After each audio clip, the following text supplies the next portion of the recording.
Buenas tardes a todos. Un día más, en esta ocasión lunes, transmitiendo desde Bergen Field, New Jersey, en los Estados Unidos. Espero que estéis todos bien. Aquí ya empieza a hacer frío, aunque hoy ha estado un día bastante bien. Y como siempre, comienzo a saludar a todos los que estáis aquí en este momento y a los que estáis en ultramar.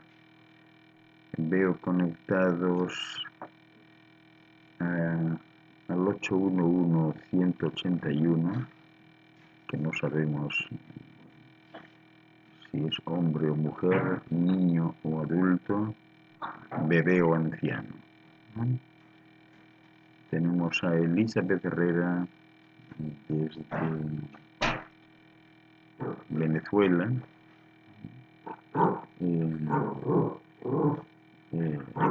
la tierra donde el plátano no está maduro, ¿no? Socorro Torres desde Colombia, un beso a Elizabeth y otro a Socorro. Después tenemos a Verónica Graciela, que está en México, lejos, en el norte. Un beso para Verónica. Ángel Melero, un abrazote para Ángel, que está en algún lugar de la República Dominicana sin determinar. Después tenemos aquí a César Siux. Ignoramos dónde está César Siux. Clementina también está conectada desde Santo Domingo. Un beso para Clementina. Gaby, no sabemos si Gaby es Gabriela pero bueno, en cualquier caso, pues un beso para Gaby. Isabel en los controles, Mario, un abrazote, Amelia también, un beso para Amelia en Acapulco, Enriqueta Mendoza en algún lugar de Ciudad de México, un beso para Enriqueta, Irma Graciela en el norte de México, Montreal, hoy llamado Monterrey, y también Vilma y Héctor, que están en el Calafate, Argentina. Un beso para los dos. Andrea Fabiana, que también está en Argentina. No sé muy bien en dónde. ¿Dónde estás tú, Andrea? No sé dónde está Andrea. Y Dani e Iris, que están en Venezuela. Un beso para todos. Y todos van utilizando Bondi, que es la clave de saludo de hoy. Bondi en realidad es igual que Monday, pero con B, ¿no? De hecho, los que tienen catarro no dicen Monday, sino Bondi por la cosa nasal. Pero por otra parte, Bondi tiene que ver con bondad. Bondad dais, ¿no? Y como day, bon day, quiere decir buen día, ¿no? Bon day, ¿no? Buen día, o sea que es un término de muchas aplicaciones, como veis, ¿no? Aquí veo los mensajes de Gabriela Vega, que dice que ve la pantalla negra. Espero que se la haya corregido. Socorro, buenas tardes. Bondi, lo mismo para ti. Elizabeth Herrera, Bondi, feliz tarde para todos. Clementina, buenas noches a todos. Verónica Graciela, Bondi, saludos para todos. Un abrazote de paz, de luz y paz. Y después tenemos a Amelia, Bondi, buenas tardes a todos. Enriqueta Mendoza, buenas tardes. Bondi, Gabriela Vega, buenas tardes. Dice Gabriel, el alma cuando se desprende del cuerpo, ¿cuándo muere? Pues podríamos decir que muere ahí mismo, ¿no? Porque el alma necesita un cuerpo que funcione, si no funciona, pues si no funciona, se diluye, ¿no? Vuelve a pasar todo. Pero el alma no es el espíritu, no sé si estamos hablando de lo mismo, ¿no? Ángel Melero, buenas tardes a todos, Bonday, igual Irma Graciela, Bonday, buenas tardes, Andrea Fabiana, Bonday, buenas tardes a todos, María Noelia desde Medellín, Javier, un beso para los dos, buenas tardes a todos y un saludo especial. Claudia Vergel en Colombia, buenas tardes para todos, Bonday, lo mismo para ti, Bonday. Y Danielis e Iris, buenas noches, Bonday, saludos. Y Gabriela Vega, quiero decir, ¿en qué momento el alma deja el cuerpo cuando éste muere?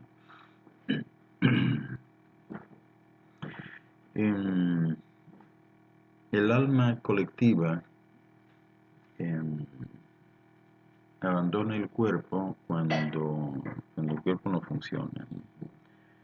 Lo que pasa es que hay almas parciales, es decir, esa alma ha recargado pues, ciertos elementos del cuerpo, ciertos órganos del cuerpo y partes del cuerpo que pueden funcionar una vez que el alma colectiva ha desaparecido, ¿no? Ese es el caso de, por ejemplo, de un corazón, ¿no? De un corazón que el cuerpo se ha muerto, pero el corazón sigue vivo, está bien, y tiene su reserva del alma en esos receptáculos especiales que forman cada célula del tejido cardíaco y que son las unidades de adenosín trifosfato, ATP. Entonces eso mantiene la energía de ese órgano suficientemente bien hasta que al órgano se le inserta en otro cuerpo y se beneficia del alma del otro cuerpo. Pero el alma colectiva, vamos a decir, vamos a entender por el alma la central térmica o la central eléctrica o la central nuclear, y esta alma se pierde cuando la mayor parte del cuerpo deja de funcionar, entonces se diluye. Y lo que siguen pues son esas almitas parciales en los componentes del cuerpo que todavía están bien, ¿no? Así funciona. Tenemos aquí a Freddy que entra en el chat, Andrea Fabiana. Hola Ángel, la energía trínica, ¿cómo funciona? Composición y condiciones para funcionar en el cuerpo. La energía trínica tiene tres polaridades, ¿no? La tercera polaridad es la de la luz, es como si fuese pues energía eléctrica con dos polos positivo y negativo, pero hay una tercera polaridad que alguien aquí a lo mejor podría denominar masa, pero que no es masa, sino que es la energía lumínica, ¿no? Y esa es la energía por la que se mueve todo en los universos, también aquí. Aquí han conceptualizado esa energía basal eléctrica en dos polaridades, pero en fin, eso es un poco limitado, ¿no? Hay mucho más que eso. Dice Freddy, Toles de Hewell, las personas que ven el 11-11 y tienen sincronicidades ascenderán en esa vida o en la siguiente vida. Pues eso no se sabe, Freddy. Eso no se sabe. Las personas que ven el 11-11, lo que pueden tener claro es que van a disfrutar de un privilegio que es justamente, en primer lugar, el darse cuenta de esas coincidencias, de esas sincronicidades, ¿no? Cuando lo estás viendo repetidamente, pues eso es como un anuncio de que aquello que fluye de tu centro corazón, pues se va a ejecutar. Como en el centro corazón está tu intuición, cada vez que intuyas algo, o sea, más que nunca se va a ejecutar en el corto plazo, en la inmediatez de ese fluir de la intuición. O sea, no algún tiempo después. Es decir, tú sientes un fluir de dentro después de haber visto mucho el 11-11 y ese fluir te dice que vayas a tal lugar y vas y te encontrarás con que era necesario que fueses, con que vas a recibir algo o con que vas a resolver algo a alguien, es decir, y te empezarás poco a poco a dar cuenta que todo eso que fluye de dentro de ti se ejecuta en el acto o casi en el acto, ¿no? Eso es lo que hace el 11. Gabriela Vega, tengo entendido que el alma se desprende a los 7 u 8 días después de la muerte de la persona. La verdad es que qué afán aquí por contabilizarlo todo, ¿no? 7 u 8 días y tal, ¿sí? El alma se extingue pues rápidamente, pues no sé, exactamente igual que se extingue una linterna que tiene la batería floja. O sea, se extingue inmediatamente, no inmediatamente, o sea, va poco a poco, alumbra menos hasta que ya no alumbra nada, ¿no? Lo mismo el alma. Ahora, si hubiese que contabilizarlo, pues tendríamos que hablar de 3 4 días, o sea, pero no más, no, nada más. Andrés Fabiana, ¿puede ser que la luz esté más fuerte y se sienta que te diluyes en ella? ¿Qué hacer en ese caso? Yo cerré las ventanas porque se hizo bastante intenso. Em, Tú no tienes por qué cerrar las ventanas a la luz, tienes que abrirte a la luz, ¿no? Y al revés, o sea, tienes que acostumbrarte a vivir en la luz, a respirar en la luz, a abrir tus ojos en la luz, que tus ojos reconozcan la luz y que no te haga daño la luz. Os he comentado muchas veces que las personas más elevadas no solo no le tienen miedo a la luz, sino que, por ejemplo, nunca les vais a ver con gafas de sol. Siempre tienen los ojos abiertos y bien abiertos y llegan a integrarse en ese espectro de tal manera que el sol no les hace nada, ¿no? O sea que no tienes por qué cerrar las ventanas, ¿no? Aquí tenemos a Cecilia Bonday, feliz tarde para todos, que entra en el chat. Buenas noches a Cecilia Suárez de la Riva y Díaz de Benjumea, ¿no? De Córdoba, Argentina. De Córdoba, perdón, de Rosario de Santa Fe. Rosario de Santa Fe, no de Córdoba. Los americanos no dicen Córdoba, dicen Córdoba. Córdoba.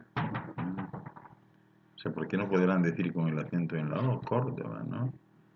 Sabes que para un americano es curioso si queréis poner en aprietos a cualquier americano, no tenéis más que pedirle que repita la palabra ferrocarril. De ninguna manera. Nos cambian los nombres, nos cambian los acentos. De ninguna manera ferrocarril.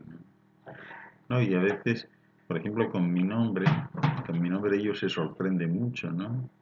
Pero claro, mi nombre suena a Uncle Louis. Uncle es tío, ¿no? Porque ellos dicen uncle. Pero Luis es Luisa. Entonces debería ser para ellos el tío Luis. Entonces no entienden cómo yo puedo ser el tío Luisa, ¿no? Porque Luis es el femenino y Louis el masculino. Entonces si me dijesen Uncle Louis, pues muy bien, pero dice Uncle Luis. Y eso les desconcierta. ¿Qué nombre más raro pusieron a este hombre, no? El tío Luisa, ¿no? Pero en fin.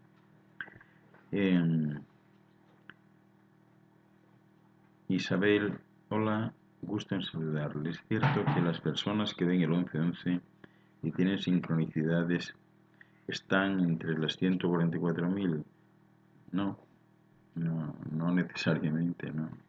Claro que no. Gabriela Vega, perdón que siga con el mismo tema, pero influyen aquellas personas que han dejado cosas inconclusas, que su alma se desprenda más difícil o no. Si supieses que cosas inconclusas no las deja nadie, Gabriela, nadie deja cosas inconclusas. Puede parecerte, le puede parecer a otros, pero realmente no. Simplemente lo que dejas son proyectos que han llegado donde tenían que llegar. ¿Por qué no pensar que algo que quedó inconcluso es que tenía que quedar así? Que no debía continuar, que no ibas por el camino correcto, ¿no? O sea, no se trata de eso, ¿no?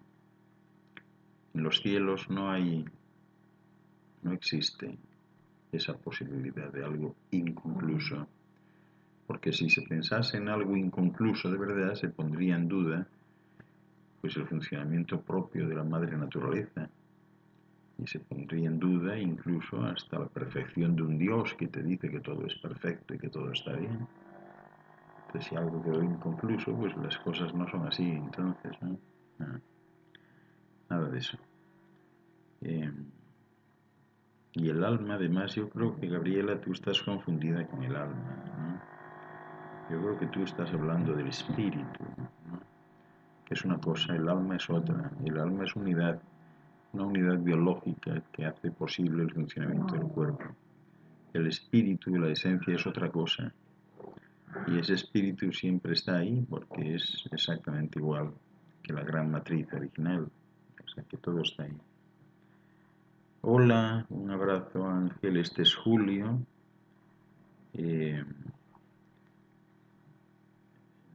No sé qué Julio será. Ojalá sea mi amigo Julio, que tengo un amigo muy importante para mí en Zaragoza, en España, Julio Lalmolda. Buen amigo, excelente persona, a quien yo quiero mucho. No nos vemos todo lo que querríamos, pero... Y no sé si es este Julio, porque en España es tarde, ¿no? Pero bueno. Seguimos entonces. No sé si se me queda alguien por aquí por saludar. Déjame ver. Bueno, Javier Díaz, que lo he visto ahora, me lo he saludado antes. Y Gibran, que no sé quién es Gibran. Pero en cualquier caso, pues nada, adelante con eso.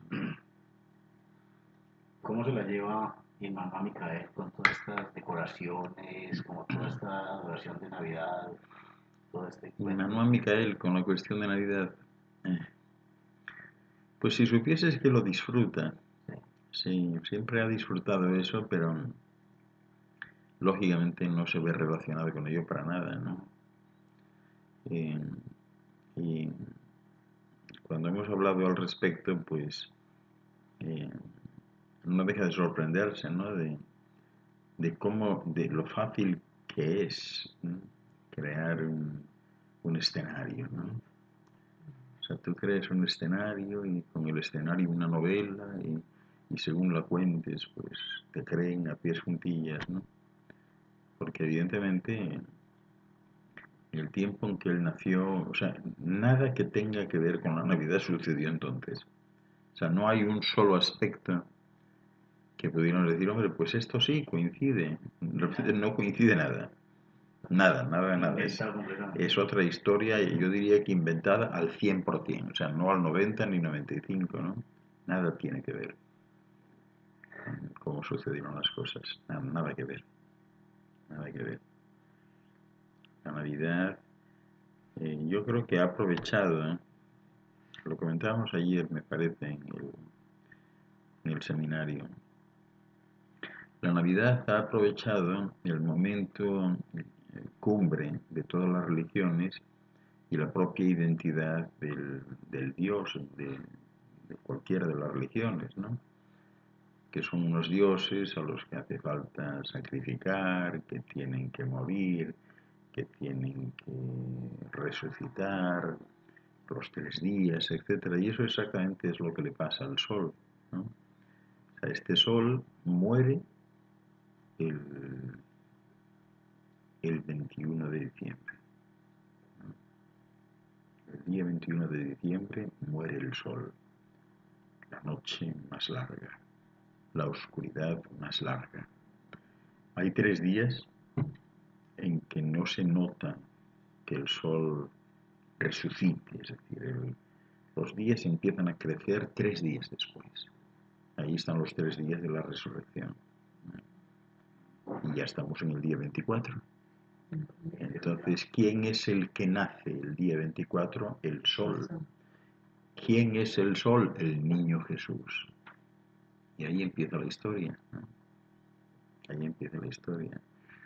A partir de ahí, pues claro, todo se ha tergiversado, ¿no? Porque la misma figura de los Reyes Magos, o sea, bueno, en realidad es que es como como ya estamos viendo, ¿no? Han colocado todo, digamos, en el mismo año. Es decir, en el mismo año la celebración hace que Jesús tenga que nacer, que tenga que morir y que tenga que resucitar, ¿no? Y que tenga que ser bautizado, ¿no?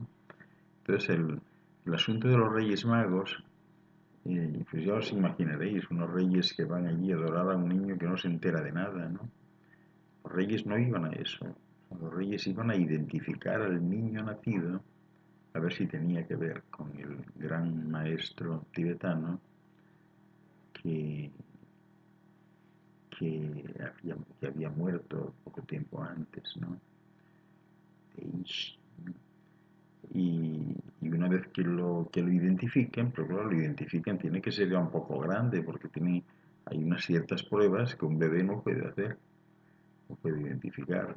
Entonces, así fue aquí también, o sea, el niño ya era grande, ya habían transcurrido los años, ¿no? Dice Javier Díaz, si fue tanto y tan doloroso el sufrimiento de Jesús camino al Calvario, ¿cómo se dice en la Biblia? Como se dice en la Biblia en las películas.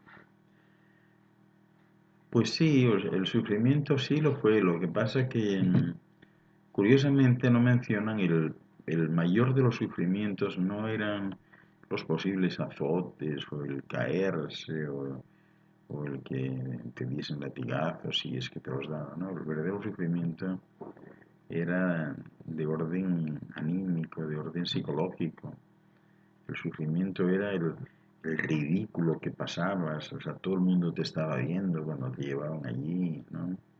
Todo el mundo te estaba viendo cuando te orinabas en el camino, cuando defecabas en el camino, eh, o sea, de verte en condiciones, pues, de cierta higiene, ¿no? Pues te veían allí sucio, sudado, sangrando, ¿no? Y se reían de ti, ese era el sufrimiento, ¿no? Lo mismo que en la cruz, es decir, cuando subían a alguien a una cruz, en la mayoría de los casos nadie moría en la cruz. En la cruz estaban casi siempre amarrados, ¿no? Y en algunos casos clavados, los menos, ¿no? Y nadie moría en la cruz, pero todos hubieran querido morir. Porque la cruz se ponía en un mirador que había sobre Jerusalén, en el monte Oliveto, y que era por donde paseaba todo Jerusalén los sábados. Ese era el día, ¿no? Los sábados paseaban y se detenían allí, porque era el lugar pues, más bonito, ¿no? Tenías una mejor vista y se veía mucho horizonte. Entonces era allí donde ponían las cruces, ¿no? Te veía todo el mundo. Y ese sentimiento de vergüenza y de ridículo tan arraigado en aquella época ya te acompañaba toda la vida. Esa gente, los que eran reos de algo, no lograban nunca más volver a la normalidad. Y terminaban solos, ni sus familias los querían. Terminaban solos en las casas, enfermos, se abandonaban, se dejaban la barba, ya no se lavaban ni nada. O sea, eso era un suplicio. Si ellos tuviesen la opción de pedir que les matasen, preferirían 1000 veces la muerte a estar allí como estaban. Sí. Ceci. Ok. Le mando un besito desde aquí a Aidien, que está viéndome en la pantalla, y le mando un besito grande con un abracito y ten cuidado con el gato, no le hagas nada. Y con ese perro grande que hay ahí, hay que cuidarlo mucho y quererle mucho a ese perro grande. Ese es Endien. Qué lindo. Que cuide bien de Jackie. Endien es mi amigo y tiene que cuidar muy bien a Jackie y a Zafira. Mucho cuidado. Isela, hola Ángel Luis, miro al aire y veo lucecitas doradas Son como moscas y también observo los costados de mis oídos que aparece un puntito violeta, dura unos 4 segundos y cuando lo volteo a ver se deshace. No sé lo que sea. Bueno, pues eso es producto de la elevación de frecuencia. Por alguna razón estás elevando tu vibración y entonces ya percibes esto, ¿no? Disfrútalo. Disfrútalo porque lo que estás viendo pues son compañeritos y compañeritas estelares que se quieren manifestar así, que circulan delante de ti, que hacen piruetas para hacerte reír, pero sobre todo para hacerte soñar. Así que disfrútalas, que es un buen momento en tu vida. No todo el mundo es capaz de ver eso. Disfruta eso.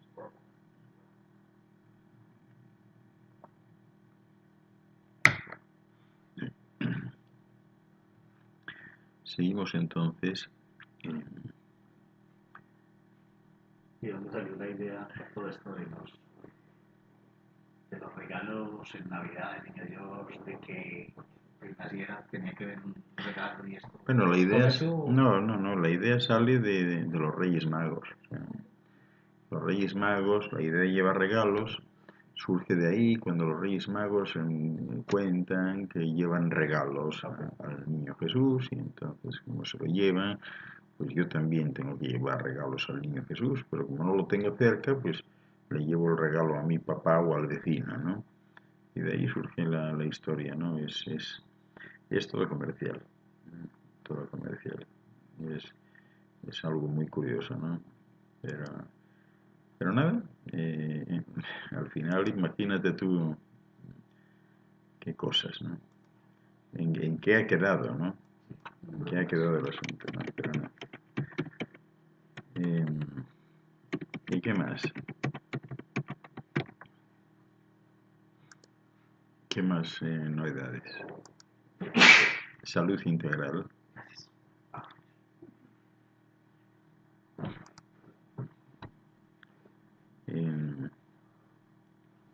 ¿Tenemos alguna otra pregunta? Gisela, ya le contestamos. Bueno, cuando llegamos a este tipo de puntos, ¿no? Es importante recordar lo que habíamos hablado del mármol de Carrara, ¿no? Ya sabemos que para los romanos lo que ellos llamaban mármol lunensis o mármol lunense, pues era un tipo de mármol que ellos extraían de las canteras de los Alpes apuanos de Carrara, ¿no? Es uno de los mármoles pues, más importantes del mundo por lo blanco que es, su blancura, ¿no? Y que además viene ribeteado con tonalidades azules y grises, muy buscado por las amas de casa para las encimeras de la cocina, ¿no? Se dice que este mármol fue utilizado mucho pues en la edad de bronce, ¿no? Donde convertían el mármol en utensilios especiales y objetos decorativos, ¿no? Y a partir de ahí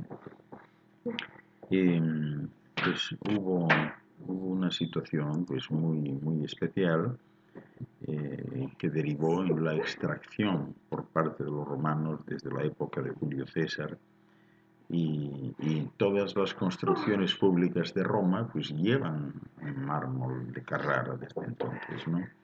Ahí tenemos pues el Panteón de Agripa, la columna de Trajano, ¿verdad? Que están realizadas en este mármol de Carrara tan importante, ¿no? Pero a partir del siglo V la capacidad de extracción de aquellas canteras pues ya quedó drásticamente reducida, ¿no? Por las invasiones de los bárbaros del norte con Atila a la cabeza, no sé si recordáis. Es muy interesante eso. A ver, Saida dice que no más mármol, please.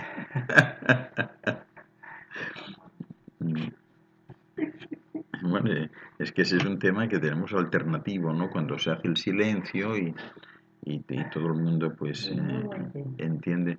Sí, es un tema muy interesante, pues valorar eso, o sea, cuál es la incidencia de este mármol en las buenas cocinas contemporáneas y modernas, ¿no?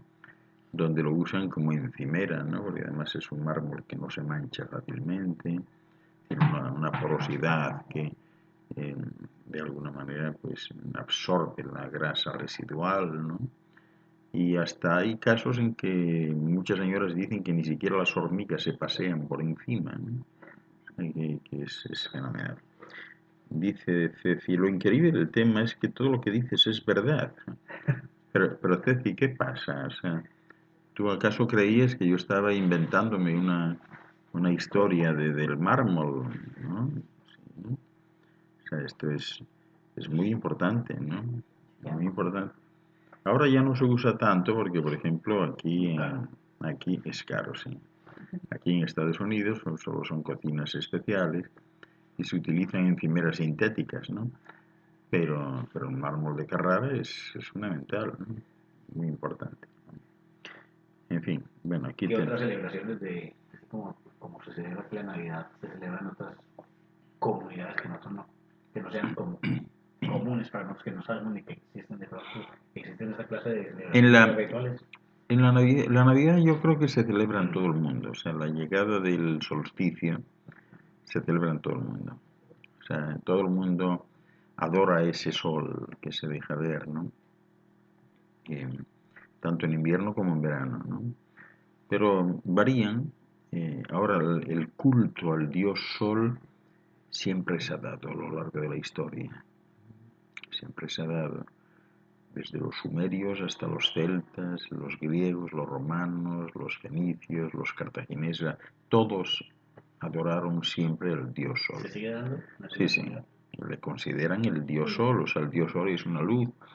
De hecho, hay disidentes católicos que asumen que cuando se refieren a que Jesús de Nazaret caminaba sobre las aguas y no se hundía, en realidad el que caminaba eran los rayos del sol, que se reflejan en las aguas y no se hunden, ¿no? O sea, hay investigadores que lo relacionan todo con el dios sol. Siempre fue venerado y siempre fue festejado. O sea, que tanto la Navidad como el verano han sido momentos a lo largo de la historia que nunca pasaron desapercibidos. Dieron lugar a monumentos especiales, es decir, porque siempre entendían que cuando resurgía y renacía ese sol, las energías se habían renovado también. Entonces ese sol mandaba mejores energías. Entonces estaban preparados para eso, ¿no? Recibían al sol como el que recibe al Dios que saben que se va a hacer presente, ¿no? Y de alguna manera es curioso porque el concepto que tiene aquí la mayoría de la gente sobre un Dios encaja bien con el Sol. O sea, el Sol sería, bueno, de hecho es como un Dios, ¿no? Pero todo lo que se dice de un Dios y la imagen, claro, no tiene barbas ni tiene un aspecto antropomórfico, pero todo encaja con la descripción de un Sol. O sea, que un Sol podría ser perfectamente venerado y de hecho siempre fue así, ¿no? Y tanto en el solsticio de invierno como en el de verano se presentan lo de las hadas en ambos, o En ambos, igual. sí. Hay seres, es que hay seres muy elementales en que aprovechan esa situación, ese flujo intenso de energías eh, para cambiar, reciclar, actualizar su cuerpo, ¿no? Entonces, ese es el caso de las hadas que sufren como una depuración 2 o 3 días antes y cuando llega ese momento pues renuevan su cuerpecito, ¿no? Y entonces brillan más. A partir de ahí ese cuerpecito empieza a perder intensidad en la luz que emiten, ¿no? Y por eso se dice que son justo esos momentos donde tú les puedes ver, porque es cuando más brillan. Después pasan los días o los meses y queda mucho más atenuado y ya no se les ve bien, ¿no? Pero en esos días sí, esos 2, 3 días alrededor del solsticio sí, sí, se les ve muy bien. Em, dice Jezabel, ¿es caro ese mármol? Lo es, carísimo, sí. Silvia, buenas tardes, bon day. Saludos, un abrazo. Quería preguntar por el significado de los grafismos, como el de este juego. Pues el grafismo es justamente eso, o sea, un gráfico que por resonancia se forma cuando alguien usa los fonemas de tu nombre, ¿no? Cada uno tiene un nombre, un sonido primigenio que no le fue asignado en sí, sino que es pues algo así como la suma de sonidos que fueron conformando las distintas partículas al integrarse y de alguna manera generar la primera esfera vital. Entonces eso tiene un grafismo, ¿no? Ese grafismo tradicionalmente en los seres más avanzados, o sea, un poco más avanzados que aquí, o sea, no vamos a hablar de los muy avanzados, sino un poco más avanzados que aquí, ese grafismo suele colocarse en el pecho, ¿no? Cuando uno usa esos trajes especiales para salir, déjame el tuyo, sí. Cuando uno usa esto, los trajes llevan el grafismo aquí colocado, ¿no? Exactamente sobre el centro corazón. Y eso permite, tanto si es el grafismo normal como es como el inverso del grafismo, permite que las energías, permiten que las energías se aceleren, ¿no? Es decir, que podríamos estar hablando de un positivo y un negativo, ¿no? Por ejemplo, aquí tenemos uno que es un negativo del grafismo, entonces este grafismo va colocado aquí, ¿no? Este es el grafismo que corresponde a Ashdanams, va colocado aquí, él ha hecho esto, entonces cada vez que él tiene este grafismo aquí, cuando le entran las radiaciones vivificadoras del Sol más cercano, lo que sucede es que queda todo mucho más acelerado, ¿no? Se recibe una intensidad mayor, mucha mayor cantidad de esa energía. También si lo hace en el positivo, ¿no? Entonces, por esta razón, en todos los trajes, eso va incluido aquí en el centro del corazón. Lo que se puede hacer también, para quien conoce su grafismo, como Ashton Ams, él tiene esto que puede utilizar cuando quiera, pero es importante que no esté cubierto por nada, ¿no? Por ejemplo, pues cuando está en la playa o si va a salir y tiene el pecho descubierto, y esto tiene un efecto impresionante. Pero bueno, vamos a decir que es como si fuese la escritura, por decirlo de alguna manera, de ese nombre, ¿no? O sea, todos tienen asociados un grafismo, todos, sin excepción. Eduardo Guzmán, buenas tardes, besos para toda la familia, igual para ti, ¿no? Dice Javier Díaz, no, por favor, no más mármol. Isabel Bonday, buenas tardes, saludos desde Sonora. Un beso para ti, Isabel. Isabel está en el desierto de Sonora, al noroeste de México. Y aquí tenemos al 221-636, que no sabemos quién es, ¿no? Dice Ángel, he visto unos orbs al despertar de color blanco grisáceo y tuve que limpiarme los ojos con los dedos porque no sabía lo que eran. Pero al fijar la mirada alrededor de la habitación pude ver que danzaban a mi alrededor. Me quedé muy quieta sintiendo, pero solo fue esa vez. ¿Qué significa esto? ¿Por qué no los vuelvo a percibir? Bueno, pues a lo mejor no los vuelves a percibir por la ansiedad. Es decir, seguramente está sumida en algún tipo de ansiedad que no te permite, porque ellos están ahí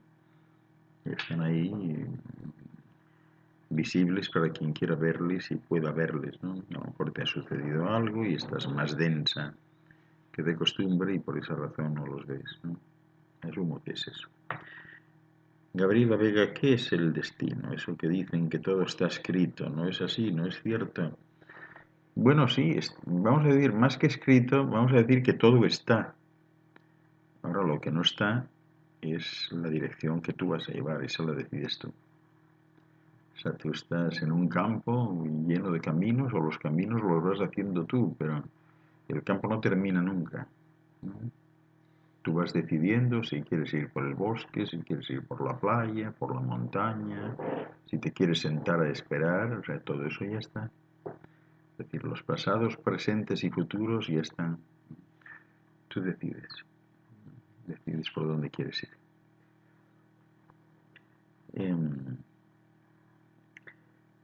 Soy Clementina, la que hace la pregunta de los orbs. Aparece el número cuando se desconecta y tengo que volver a entrar. Ok, bueno, pues ya sabemos que es Clementina.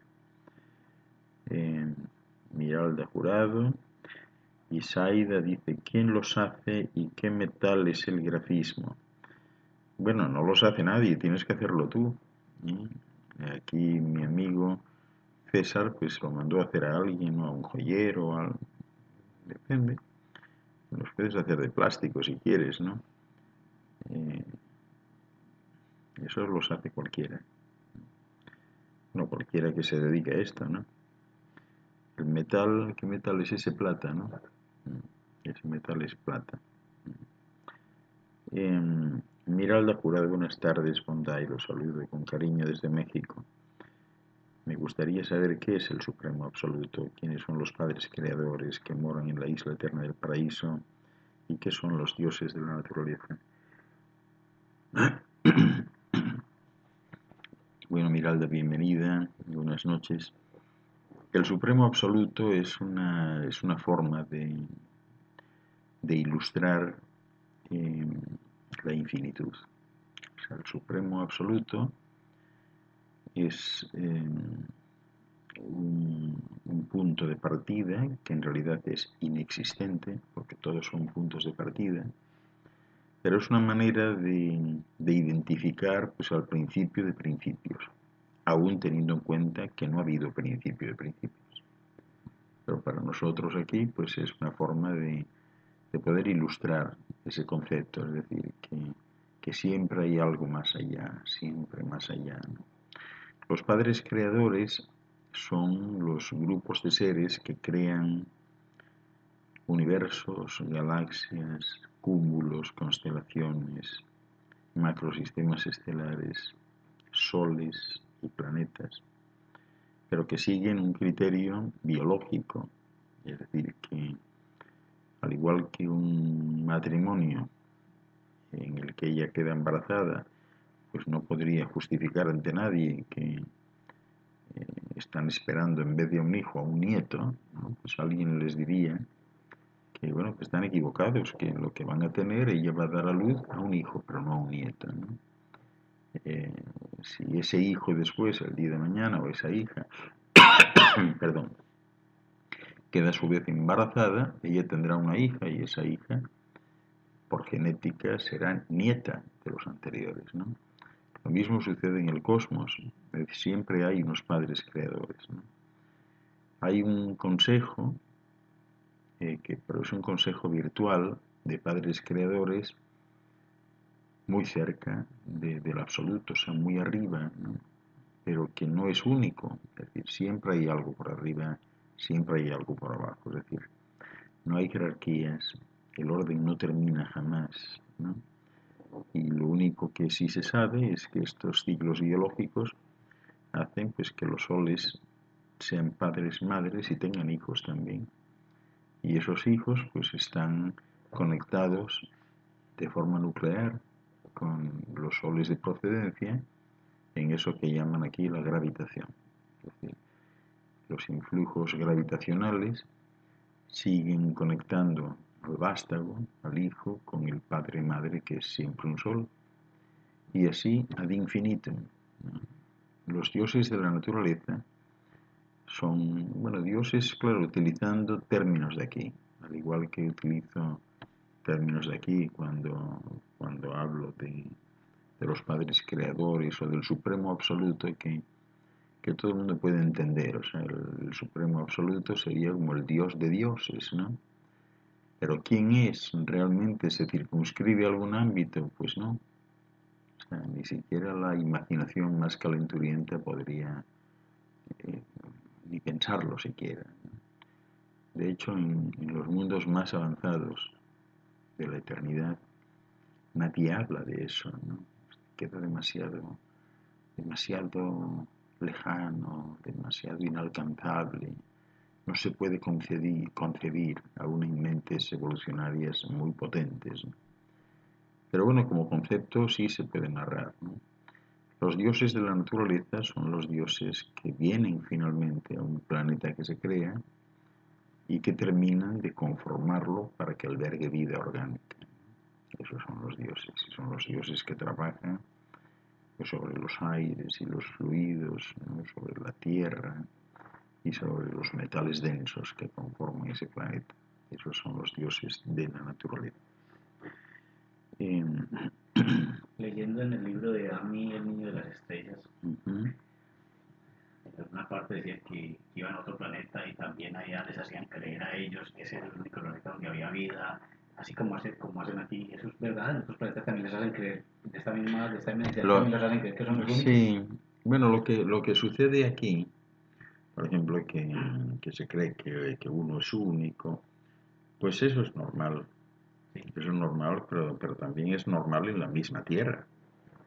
O sea, eso es fruto del nivel evolutivo en el que estás. O sea, ¿qué sucede aquí con un país? Uno cree que ese país es el mejor del mundo, ¿no? Y si no lo es por grande, pues tiene que ser el mejor del mundo en algo. Es mejor porque aquí es donde se hacen las mejores tortillas del mundo, ¿no? Y aquí el equipo de fútbol de la capital es el mejor, ¿no? O sea, forma parte del patrimonio de las humanidades, ¿no? Hasta que empiezas a darte cuenta que, bueno, que eso no tiene importancia y para qué quieres ser tú el mejor del mundo. O sea, con eso, ¿qué vas a lograr? Aparte de una autosatisfacción. No eres el único. Sí, se da en todas partes. O sea, parte de la evolución es esa, ¿no? Es el desarrollo del ego, ¿no? Hasta que tú no rompes con ese desarrollo, pues te sigues pensando que tú eres de los lilis, el más listo y el más lindo, ¿no? ¿Qué hay? Y eso llega a tal punto que hasta las propias madres y padres, sin sentido y sin pensárselo, pues se lo hacen creer a sus hijos, ¿no? Que ellos son los más listos, los mejores, los que más saben y los que caminan con más garbo, ¿no? O sea, esas son las madres y padres, ¿no? Sí, es normal eso en todas partes. Dice Clementina que hable sobre la isla eterna del paraíso. La isla eterna del paraíso es un término pues muy de aquí, ¿no? Porque a veces se han referido los libros sagrados al paraíso como algo muy elusivo, ¿no? Como casi perteneciente al mundo de los sueños, algo inalcanzable, de donde se partía, de donde surgía toda la vida original, y entonces por eso se habla así, ¿no? Pero la isla eterna del paraíso, en realidad, es un centro imaginario que vive en la imaginación de los más elevados, porque en realidad la isla eterna del paraíso no es un centro que nadie conozca ni que nadie se imagine, ¿no? Sobre todo por una razón, porque no hay un centro. Todos son centros, todos son los centros.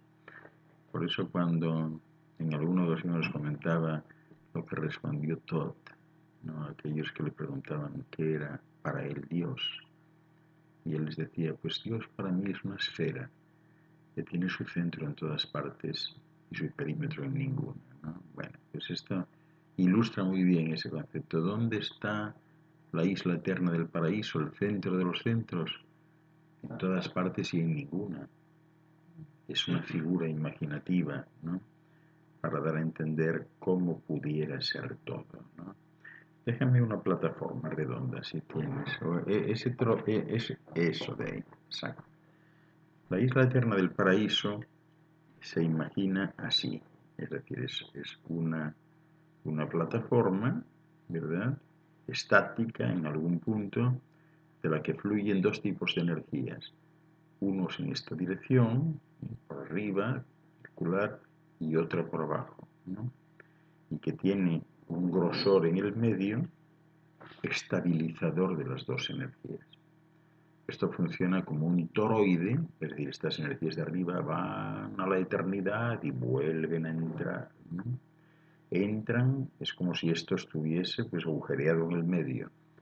Y eso que aparece en el medio, que sea de una luz indescriptible, de gran potencia, es lo que conocemos también de forma subjetiva como el centro del signo. Entonces las dos energías quedan ejecutadas y estabilizadas por esta parte del medio, donde no hay energía. Esto es un estabilizador. Y ese es el concepto de la isla eterna del paraíso. Una vez más, esa trinidad, esa trilogía energética de más, menos, neutro, estabilización.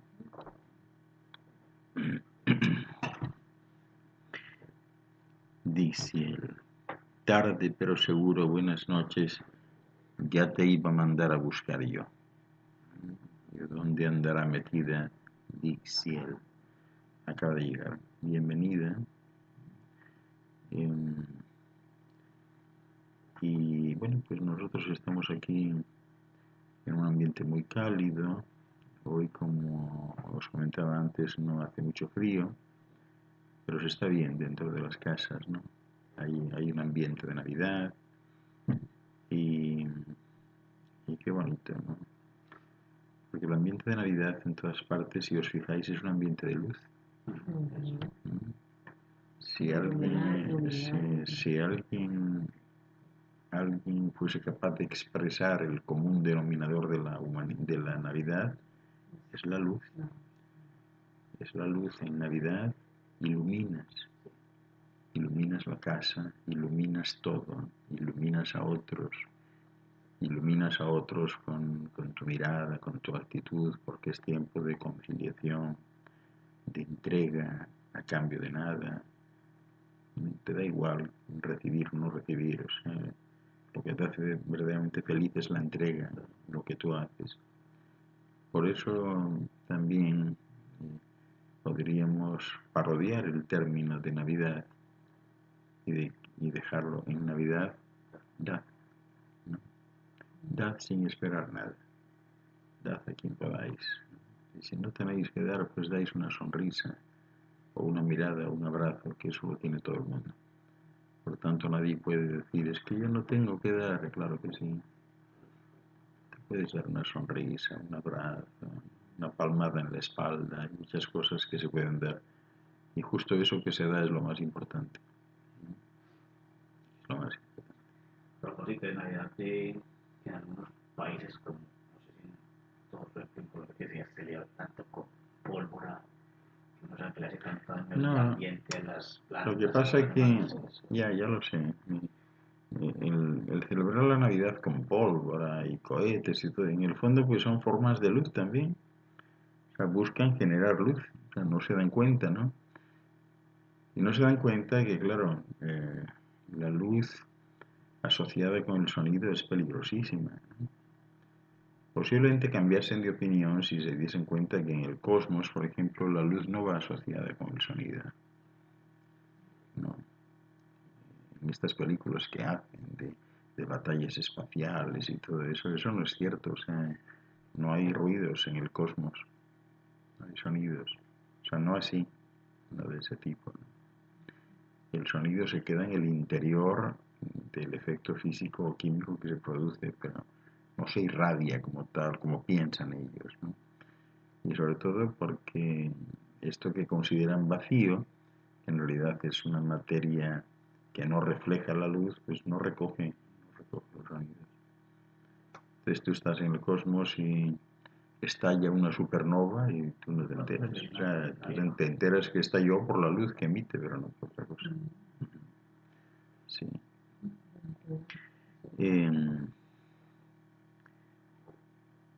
Tenemos aquí a María. Hola Ángel Luis, ¿cuál es la diferencia entre la cuarta dimensión y plano astral que menciona Robert Monroe? Es que en realidad, María, la cuarta dimensión pues son términos no objetivos que han usado aquí para clasificar, ¿no? Aquí es demasiado habitual intentar cuantificar, cualificar, estereotipar, ¿no? es decir, generar jerarquías del tipo que sea, ¿no? Esta no es la tercera dimensión, ni la siguiente es la cuarta, y ni siquiera es así, porque las franjas dimensionales pues son infinitas, ¿no? Es decir, podríamos perfectamente pensar o imaginar que entre lo que llamáis aquí la tercera y la cuarta dimensión hay infinitos planos intermedios. Cuando se salta a la cuarta, bueno, pues saltas a lo que aquí llaman la cuarta, cuando la tercera no puede contenerte, o sea, cuando te escapas a los márgenes vibratorios que están contemplados en ese segmento dimensional que aquí dicen llamar, o que llaman la tercera dimensión, ¿no? De forma que cada una de las dimensiones tiene otros planos integrados, es como estos cuerpos, o sea, la dimensión no es tan solo una. En el nivel vibratorio de que se trate, esa dimensión tiene otros planos, ¿no? Tiene otros umbrales hacia arriba y hacia abajo. Y esos son los planos que aquí llamáis astrales, ¿no? Y que otros llaman etéricos. Es decir, la dimensión no va sola, ¿no? Tiene unos umbrales, ¿no? Que es a lo que tú te refieres, ¿no? Y lo que menciona Robert Monroe. Saida, ¿cuándo va a hablar de Merlín? ¿Para qué quieres que hable de Merlín? Ya tengo previsto hablar de Merlín, pero quiero hacerlo solo, sin tener a nadie que me esté mirando sobre la marcha, para evitar problemas mayores, ¿no? Pero dime, ¿para qué quieres tú que hablen de Merlín? A ver, ¿qué te pasa a ti con Merlín? Cuéntame. Ángel, ¿quién crea los embriones humanos? ¿Cómo es la fusión con las esencias y cuál es la finalidad? Los embriones humanos se crean cuando una esencia, es decir, un grumo de esa papilla universal, de ese atole universal, adquiere individualidad y ese grumo se coloca en la cabeza de un espermatozoide, que es una unidad biológica muy pequeña, pero ya bastante diferenciada, es decir, no es una ameba, ¿no? Y esa unidad biológica inicia el ciclo vital con la esencia ya dentro, con la esencia en la cabeza, perforando un óvulo. El espermatozoide has de considerarlo como el vehículo de la esencia en ese momento. La esencia es quien dirige a ese espermatozoide y ese espermatozoide tiene pues una especie de ojiva nuclear en la cabeza, es decir, tiene una bomba, ¿no? Esa bomba tiene que ser estallada justo cuando se produce el contacto, porque si estalla antes o después ya no sirve. Tiene que ser justo cuando se produce el contacto con la membrana celular del óvulo, de ese huevo, ¿no?, al que intenta penetrar. Por la explosión genera un agujero por la que penetra, por la que entra el espermatozoide. Ese agujero se cierra inmediatamente porque la célula perdería entonces líquido citoplasmático y correría el riesgo de deshacerse y de morir. Por lo tanto, se cierra inmediatamente, ¿no? Y una vez que el espermatozoide está dentro, la esencia que sigue dentro del espermatozoide inicia un proceso que es conocido como mitosis, ¿no? Ese proceso es la replicación celular, es decir, va a duplicar la célula. O sea, de ese huevo inicial va a sacar 2 huevos. Ahora de lo que se trata en ese proceso es que se vayan replicando muchos huevos para hacer una entidad biológica compleja. Entonces ahí se inicia otro proceso adicional que es conocido como la cariocinesis, que consiste en la duplicación exacta de una célula a otra. O sea, ya no partirla en 2, sino hacer que todos los componentes del huevo primero estén en el huevo segundo. Y que al dividirse en 4, todos los componentes interiores de la célula sean exactamente iguales a los demás. Y así se va produciendo pues esa diferenciación y esa especialización que luego va a dar lugar pues a tejidos complejos, a órganos, etcétera, y finalmente al feto, ¿no? O sea que el feto es generado desde esa intención de una esencia que previamente ha pedido permiso y autorización a los padres que ha elegido. Si ellos están de acuerdo, esa esencia comienza a realizar su trabajo hasta que deriva en la aparición de eso que llamáis el feto, ¿no? Pues basados en eso mismo, en la multiplicación de células, también sobre esa misma base se puede dar la regeneración completa de un órgano. Sí, claro. Porque esas células, la multiplicación, la replicación de las células, se lleva a cabo mediante una especie de programa informático que aparece en la genética original, o sea, en las moléculas de ADN, ¿no? Que llevan perfectamente la programación aprendida, ¿no? Por ese mismo procedimiento, en el futuro inmediato, pues será posible, si algo no sale bien, revisar la programación para volverlo bien. Y entonces esto que llaman clonación, pues no será tanto una clonación, sino una restitución del programa original de esa célula que está en malas condiciones y que está generando una unidad biológica, un órgano o lo que sea, también en malas condiciones. Entonces eso se detecta, se altera la programación y se le devuelve a sus parámetros originales y todo vuelve a la normalidad. Y eso es lo que va a pasar, por ejemplo, pues eso, con aquel que le amputen un miembro por la razón que sea, eh, se va a reprogramar y el miembro empezará a salir igual que estaba antes. ¿La misma persona se reprogramaría o sería La misma persona terminará haciéndola, pero mientras tanto, o sea, hay una etapa anterior que será la medicina alopática quien haga eso, ¿no? De manera que en el futuro inmediato pues no habrá medicina invasiva ni operaciones de ningún tipo, o sea, ni cirugías ni nada de esto, porque la cirugía será en realidad informática. Cuando usted dice inmediato son, porque los tiempos de verdad no existen, pueden ser... Cuando digo inmediato, o sea, todo esto estará funcionando muy bien antes de 100 años. Sí, no, van a tocar muchas cosas, o sea, porque todo esto va progresando de una manera imparable, o sea, todo está funcionando con una especie de progresión hipergeométrica, es decir, que ahora en un año se avanza más que antes en 50, ¿no? En un mes avanzas más que antes en 10 años y así. Y no se corre el riesgo que ahorita tanta tecnología que hay, pero está siendo supuestamente mal utilizada porque la gente se está perdiendo en la tecnología, puede crear un caos. Bueno, ya está creando un caos esa tecnología y no está solucionando muchas cosas, ¿no? Pero está dando paso poco a poco a la tecnología biológica. Es decir, ahora los ingenieros están mirando más a la tecnología, a la ingeniería corporal, a la ingeniería del propio cuerpo, y están tratando de replicar eso, ¿no? Los ingenieros ya están pensando en que mejor que arreglar una tubería, crear una tubería que se arregle sola, si tiene una fuga, ¿no? Que en vez de crear una tubería con un material rígido que ante cualquier movimiento rompe, pues que no sea rígido, que sea flexible, ¿no? Entonces, si es flexible, pues ya están mirando, oye, pues qué mejor tubería que las de los capilares, venas y arterias, ¿no?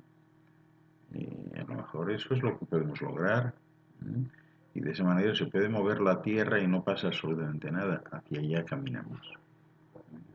Hacia allá caminamos. O sea que toda la tecnología industrial invasiva en el cuerpo humano y la tecnología de los cristales, eléctrica y sobre todo la del metal desaparecerá. No tiene sentido.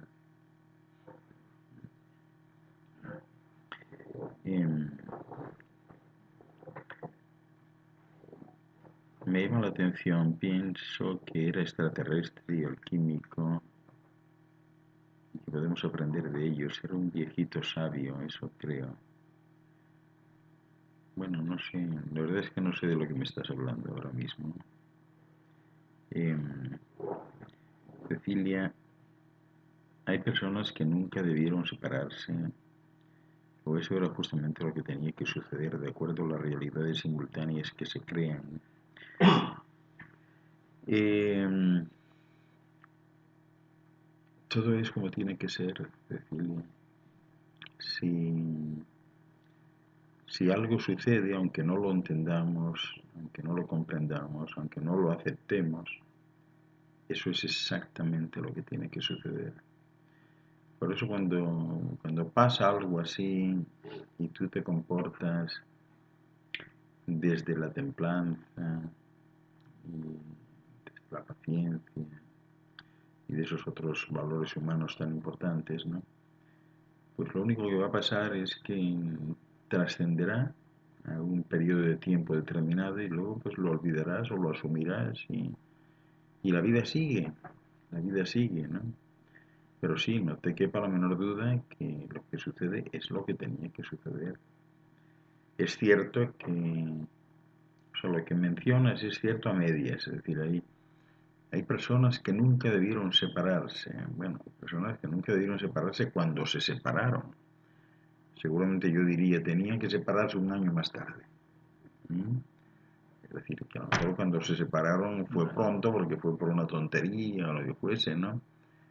Pero, pero a veces cuando estas cuestiones suceden, de las separaciones entre dos personas, eh, hay un problema de ego muy fuerte ahí.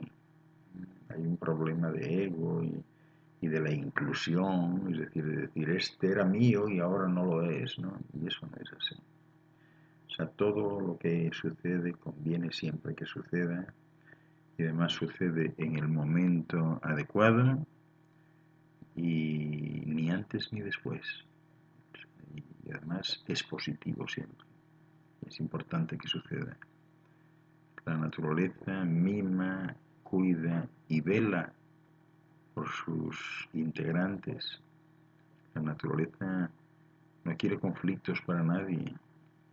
La naturaleza es sabia, es relajada, tranquila y no busca complicarle la vida a nadie. Al contrario, busca mejorarla, ¿no? Es algo parecido hacen los padres. O sea, ¿qué hace un padre cuando le pega a un hijo? Por ejemplo, en el fondo, ¿qué es lo que quiere hacer? Pues quiere enderezarlo, quiere enseñarle, ¿no? O sea, no quiere matarle, no quiere causarle un daño, porque a lo mejor no sabe más nada, pues saca el cinturón y le da, ¿no? Y todavía no sabe ese padre que justamente lo que más duele es lo que no se hace con las manos, ¿no? Duele más la mirada y duelen más las palabras si quieres hacerle daño a alguien.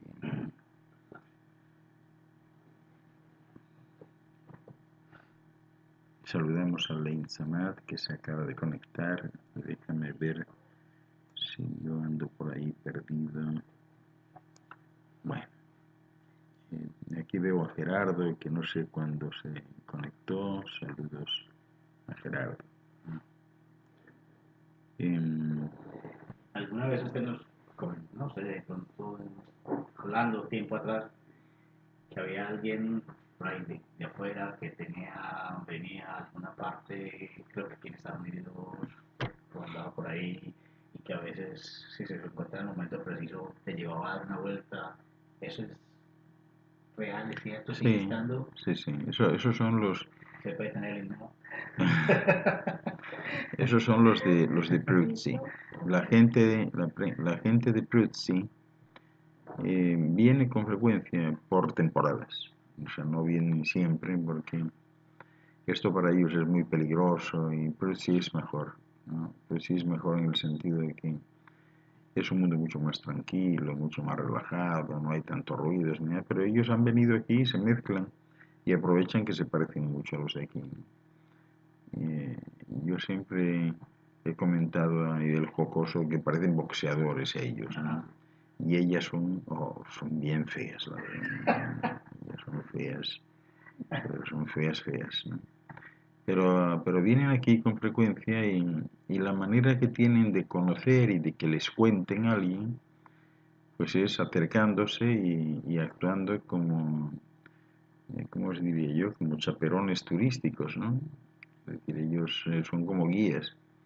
Se acercan a alguien, hablan, a lo mejor pues están en el mismo bar, comiendo algo, bebiendo algo y demás, y cuando se crea una conexión, pues te dicen, tú, pues sale el tema siempre, ¿no? ¿Tú crees en eso de los platillos volantes? Sí, nada, ya no, no me digas, ¿no? ¿Tuviste alguno? No, yo no. ¿Quieres verlo? ¿No? Entonces por ahí empieza la cosa, ¿no? Te llevan, mira, ese es mío, ¿no? No es de veras. Y se puede uno subir, pues sí, claro. Y entonces te llevan a donde quieres. ¿No? Sí, eso es cierto, sí. Guías turísticos sin página de internet. Sí, sí, son guías turísticos, sí.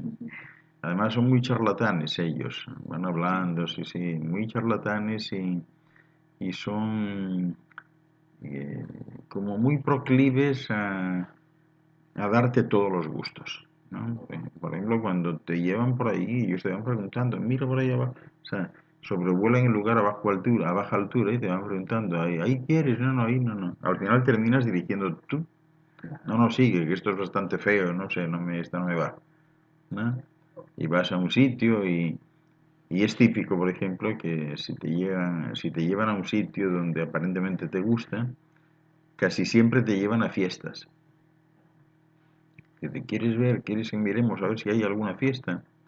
Y entonces sobrevuelan y miran allí una fiesta, entonces se quedan como a un lado de la fiesta, utilizan un sistema que está muy extendido también no voy a decir de invisibilidad, bueno, sí, de alguna manera sí, de invisibilidad. La estructura queda reducida a un puntito de luz, como el de la televisión. Y entonces cuando tú sales, ¿no? O sea, tú sales y la estructura queda como un puntito. Y entonces andas por ahí y depende de dónde vayas, o sea, si estás en Mongolia o en Corea, un sitio de estos, y te ven ahí pues blanquito, y bueno, pues te mirarán raro, ¿no? Y como no hablas el idioma, ¿no? Y al otro, el de Prutsi, que son feos también, o sea, con nariz rara, ¿no? Y andan por allí, bueno, y dirán, estos son unos turistas que llegaron, sabe Dios en qué habrán venido hasta aquí, ¿no? Porque a veces te paras en sitios que no tienen carreteras. Hay lugares en el mundo, ¿no? Que no tienen carreteras todavía. Ujú. No tienen carreteras, pero sí tienen casas y tienen de todo y lo que hacen, pues no necesitan las carreteras porque ellos son autosuficientes. Consumen lo que producen, se casan entre ellos, ahí siguen y no tienen el menor interés en saber más nada. Tampoco tienen televisores ni radios ni nada, ¿no? O sea, hay muchos lugares curiosos en ese sentido. Todavía quedan muchos en el mundo. Sí. Aquí tenemos a Mairena que se acaba de conectar. Buenas noches a todos. Bondi, bienvenida. Mairena Molina y, y Suárez de, de la Riva, que está aquí conectada en este momento.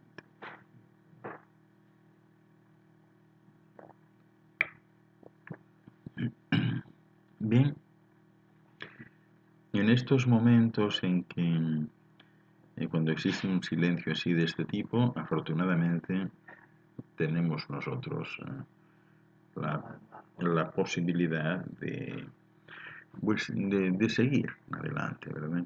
Sí, Y, le cambiamos el voz. no, no, está bien, ¿no? Está bien. Y, y bueno, podríamos hablar como el,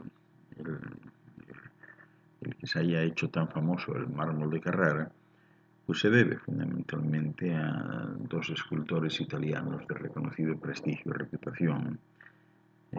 Se llamaban Giovanni y Nicola Pisano, ¿no? Quienes siempre lo han utilizado para sus obras en toda la zona central de Italia y aparece sobre todo en la Catedral de Siena, ¿no? Donde Santa Catalina de Siena, con un púlpito gótico octogonal que es una cosa extraordinaria, ¿no?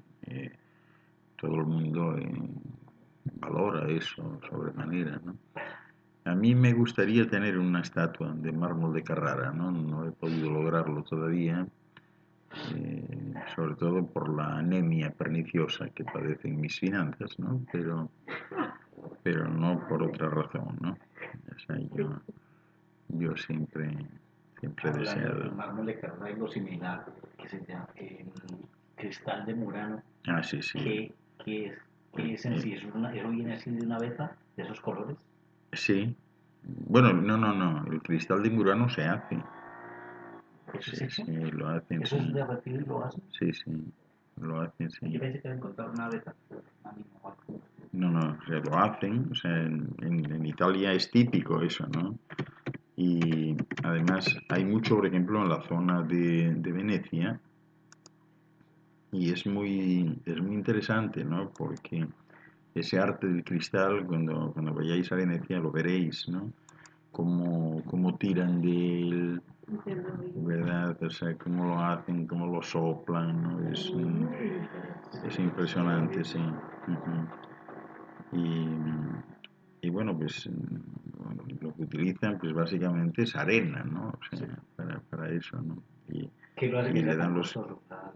la manufactura, es decir, cuando es artesanía requiere mucho tiempo y mucha Los dedicación colores y las precios, ¿no? mezclas, los colores, etcétera, pues es terrible, ¿no?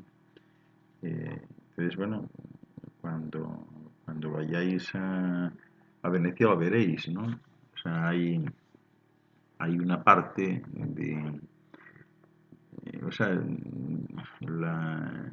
las caminatas, los paseos turísticos suelen incluir pues ir en góndola o en barca a un islote, que es donde los hacen, ¿no? Donde están las grandes fábricas, ¿no?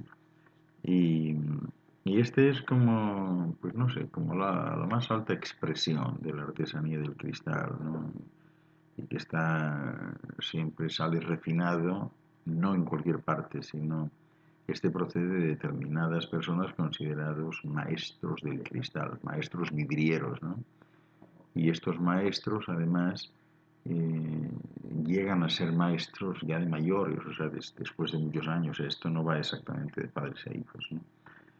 Y bueno, también es una tradición muy antigua, porque siempre se sostuvo que esto procede del antiguo Egipto, ¿no?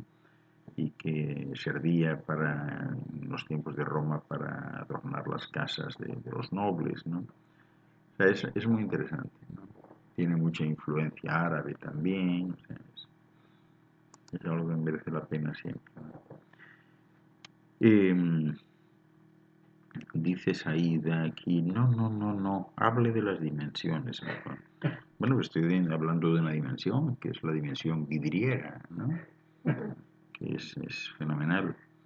Eduardo Guzmán, ¿qué noticias tienes de la próxima conferencia de la paz y de la luz?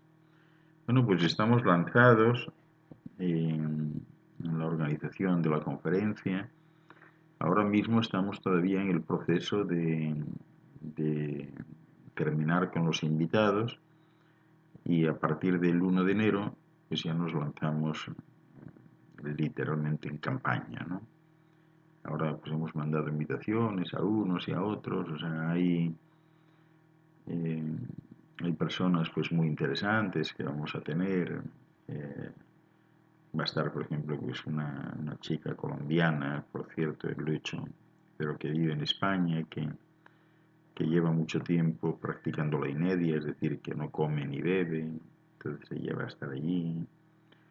Después hemos logrado invitar a Verónica Wells, que es la fundadora del grupo Rama en Perú, y que va a estar hablándonos de esto, ¿no? Y bueno, ahí hay gente muy interesante, realmente, o sea, cada vez la conferencia será mejor que el año anterior, ¿no? Y dice Miralda, ¿por qué bebes jugo de naranja? ¿Solo por gusto? Es la mejor agua que hay, la contenida en el jugo de naranja. Me gusta el color, me gusta el agua, y, y la naranja es excepcional, ¿no? Aunque bueno, si pudiera elegir bebería jugo de mandarina, ¿no? Pero no siempre hay mandarinas, es muy difícil de conseguir, ¿no? Pero el jugo de mandarina es excelente porque la mandarina junto con el mango son las dos únicas frutas que quedan que siguen conteniendo oro diluido, oro en disolución. Entonces la mandarina es excepcional, ¿no? Y si te preparan una mandarina con un dedo de flor de sábila, ¿no? De la parte cristalina de la sábila, pues todavía mejor, porque eso es lo que denominaban los antiguos el elixir de la eterna juventud. Cuando se hablaba de una bebida de bebidas, esa era la mandarina natural tomada en ese acto, es decir, porque en estos cítricos no puedes guardar nada, ¿no? O sea, te dan un zumo de naranja hecho por la mañana y te lo dan ahora, eso no vale. O sea, el jugo tiene que ser en el acto, en ese momento. Entonces te hacen un jugo de mandarina y que tiene en la base un dedo más o menos de flor de sábila. O sea, no hay nada igual. No, nada igual.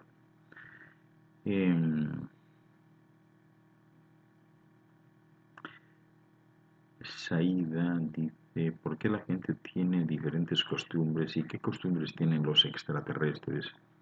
Le pregunto mucho para que no hable del mármol. Bueno. Ya comenzó, oye. Está bien. Bueno, las costumbres son derivadas del entorno familiar en el que estás y a veces del sector geográfico en donde vives, ¿no? Depende de lo que haya, ¿no? Lógicamente las costumbres de quien vive en el desierto pues no son las mismas del que vive en un bosque del norte de Europa, ¿no? O sea, son cosas distintas, ¿no?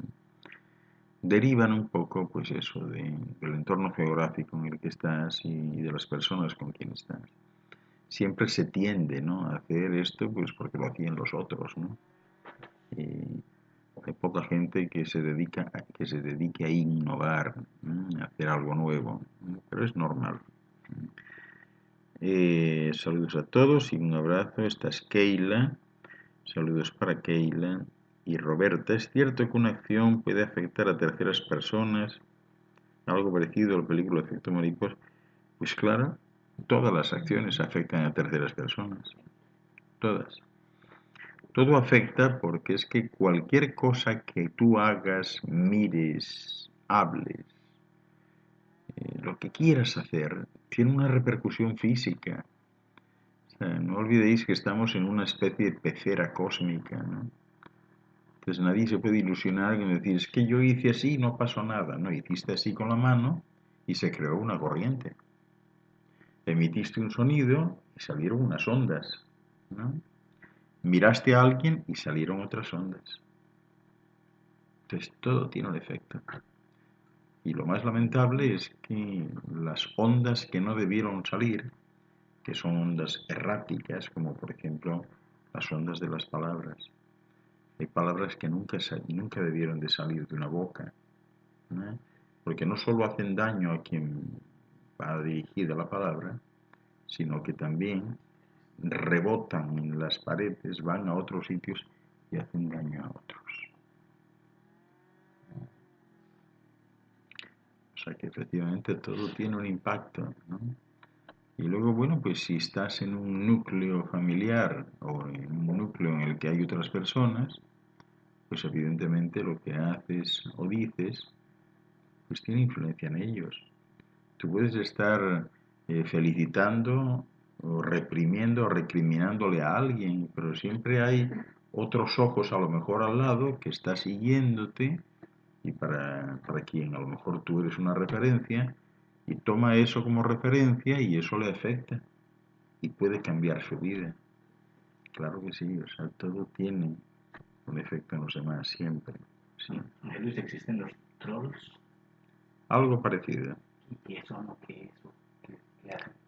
Pues en realidad los trolls son seres elementales de la naturaleza, muy pequeños. No, hay de todo, ¿no? En realidad son más bien pequeños, ¿no? No son así a ese nivel, pero sí hay un montón de seres de la naturaleza que solo son conocidos por unos pocos, sobre todo fueron unos pocos intrépidos, ¿no? Porque ellos tienen tendencia a no mezclarse y a no querer saber nada porque siempre se sienten en peligro. Creo que siempre hablan de como de muchos de estos seres en el centro de Europa, ¿es donde se mantienen todos? Sí, bueno, no es donde se mantienen todos, pero hay muchos allí, sí. Lo mismo que en el centro de Europa hay montones de comunidades de seres pequeñísimos. ¿Por alguna razón específica? No, porque, bueno, aquello no ha cambiado en muchos miles de años. Siempre hubo tierra firme allí. Ahora, por ejemplo, hay tierra firme donde antes había mares, ¿no? Pero hay áreas de la tierra que desde que emergieron nunca cambiaron, siempre han estado allí. Entonces, son áreas como con una cierta garantía de habitabilidad, ¿no? Y por eso fueron elegidas. Pero muchos de esos seres antes han estado en otros sitios, entonces al final han buscado un sitio de garantía, donde no se acerque mucha gente, donde no haya muchos movimientos sísmicos o geotectónicos, ¿no? Y entonces allí se sitúan. Y cuando hay alguien que se pierde por allí, algún de los grandillones, ellos se esconden. Ellos no se dejan pues, fácil. Sí. Em,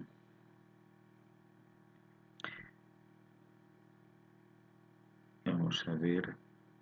Dani e Iris, una pregunta. ¿La sábila sufre si la utilizamos para el jugo?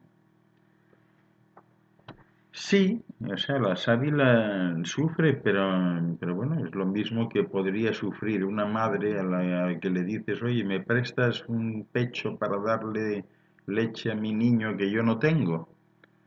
Y a lo mejor a esa madre pues no le gusta mucho, o siente, qué sé yo, porque el niño le tira del pezón y tal, pero lo hace, ¿no? Así haría la sábila. O sea, la cuestión es que utilices eso de la sábila sin matar la planta de la sábila. Solo coges una hoja, no toda la planta, ¿no? Uh-huh. Si uno le desea algo malo a alguien, eso puede afectarle como si le decimos algo bueno. Si dices algo malo a alguien sabiendo que es malo y que le puede afectar, en realidad te estás disparando a ti mismo. Estás disparando contra tu propio tejado, ¿no? Si por el contrario dices algo bueno, estás generando una lluvia de energía positiva para todos. Es decir, esas energías, vamos a decir, malas, negativas, vuelven sobre ti.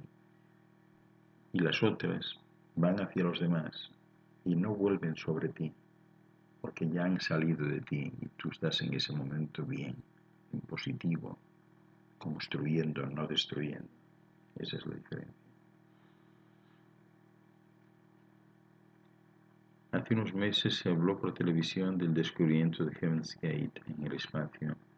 Mostraron sus imágenes y tenía el aspecto de estalactitas de color turquesa, una auténtica joya en el espacio. ¿Sabes algo de esto? Para mí fue apasionante. El Heaven's Gate es una especulación, Clementina. Es una especulación porque, o sea, no hay como tal puertas del cielo. Lo que hay en el espacio, pues, existen muchas moradas, posibilidades, colores, luces. Es que es inimaginable, es inimaginable. Tanto que se habla de la NASA, eso sí lo hace la NASA, o sea, publica constantemente imágenes espaciales, porque están constantemente los satélites fotografiando, ¿no?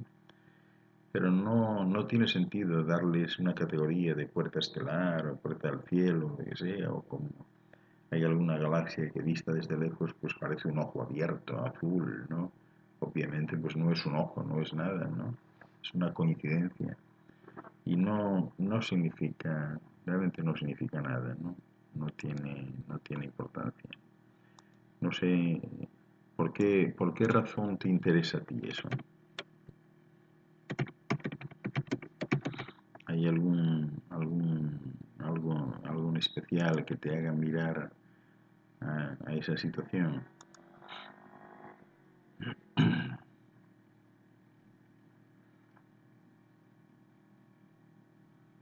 Porque ha habido también, o sea, el término de Heaven's Gate, ya sabes que es utilizado desde hace mucho tiempo por sectas también. En fin, ¿qué más?